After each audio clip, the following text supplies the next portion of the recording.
BJP నేతలు హిందువుల పేరు చెప్పుకొని ఓట్లు అడుక్కునే బిచ్చగాళ్లంటూ సీఎం రేవంత్ చేసిన వ్యాఖ్యలకు కౌంటర్ ఇచ్చారు బండి సంజయ్. ప్రజాస్వామ్యంలో చేసిన పనులను చెప్పుకొని ఓట్లు అడిగే వాళ్ళు బిచ్చగాళ్లైతే తాము కూడా బిచ్చగాళ్లమేనన్నారు. కాంగ్రెస్ బీఆర్ఎస్ నాయకుల మాదిరిగా అవినీతి సొమ్ముతో ఫోన్ ట్యాపింగ్ నుంచి డబ్బులు పంచి ఓట్లు కొనుక్కోవడం తమకు చేత కాదన్నారు. రాముడి అక్షింతలు తీర్థ ప్రసాదాలను అవమానించిన కాంగ్రెస్ బీఆర్ఎస్ పార్టీలకు రాముడి భక్తులెవరు ఓట్లు వేయబోరనే విషయాన్ని వాళ్ళు గుర్తుంచుకోవాలన్నారు. ఫోన్ ట్యాపింగ్ పైసలన్నీ కూడా ఇక్కడ కాంగ్రెస్ పార్టీ అభ్యర్థి గెలిస్తే బీఆర్ఎస్ పార్టీ ఎట్లా వాళ్ళోడే. కాంగ్రెస్ పార్టీ అభ్యర్థి గెలిస్తే ఈ ఫోన్ ట్యాపింగ్ విషయంలో ప్రభుత్వం ఒత్తిడి తీసుకురావచ్చు. ఫోన్ ట్యాపింగ్ కేసు ఇప్పటికే కాంగ్రెస్ పార్టీ క్లోజ్ చేసింది. ఎవరి నోట్లోకి వెళ్ళి ఫోన్ ట్యాపింగ్ ఇష్యూ అసలు ఆ విషయం వస్తలేదు. కథం కథం దుకాణం బంద్కి అయిపోయింది వాళ్ళ పరిస్థితి. కాబట్టి దాన్ని మెల్లమెల్లంగా తగ్గించే ప్రయత్నం చేస్తున్నారు. ఇప్పుడు పూర్తిగా తగ్గించారు.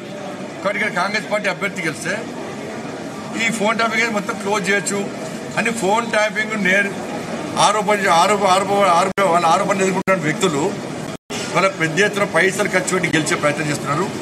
ఓటుకు 1000 రూపాయలు ఇచ్చే ప్రయత్నం చేస్తున్నారు. కాబట్టి ఎన్నికల కమిషన్ విజ్ఞప్తి చేస్తున్నా ఇక్కడ డేగా కన్నుతోని అబ్జర్వ్ చేయాల్సిన అవసరం ఉంది.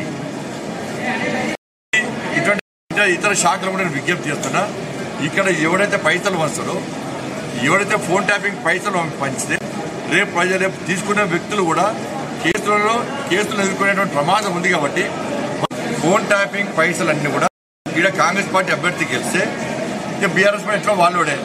కాంగ్రెస్ పార్టీ అభ్యర్థి గెలిస్తే ఈ ఫోన్ ట్యాపింగ్ విషయంలో ప్రభుత్వం ఒత్తిడి తీసుకురావచ్చు. Phone tapping case Congress party close చేసింది.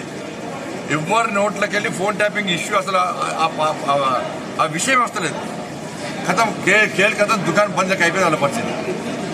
కాబట్టి దాన్ని మెల్లమెల్లంగా తగ్గించే ప్రయత్నం చేస్తున్నారు. ఇప్పుడు పూర్తిగా తగ్గించారు. కాబట్టి ఇక్కడ కాంగ్రెస్ పార్టీ అభ్యర్థి గెలిస్తే ఈ ఫోన్ ట్యాపింగ్ మొత్తం క్లోజ్ చేయొచ్చు అని ఫోన్ ట్యాపింగ్ వాళ్ళ ఆరోపణలు ఎదుర్కొంటున్న వ్యక్తులు వాళ్ళ పెద్ద ఎత్తున పైసలు ఖర్చు పెట్టి గెలిచే ప్రయత్నం చేస్తున్నారు. ఓటుకు 1000 రూపాయలు ఇచ్చే ప్రయత్నం చేస్తున్నారు. కాబట్టి ఎన్నికల కమిషన్ విజ్ఞప్తి చేస్తున్నా ఇక్కడ డేగా కన్నుతోని అబ్జర్వ్ చేయాల్సిన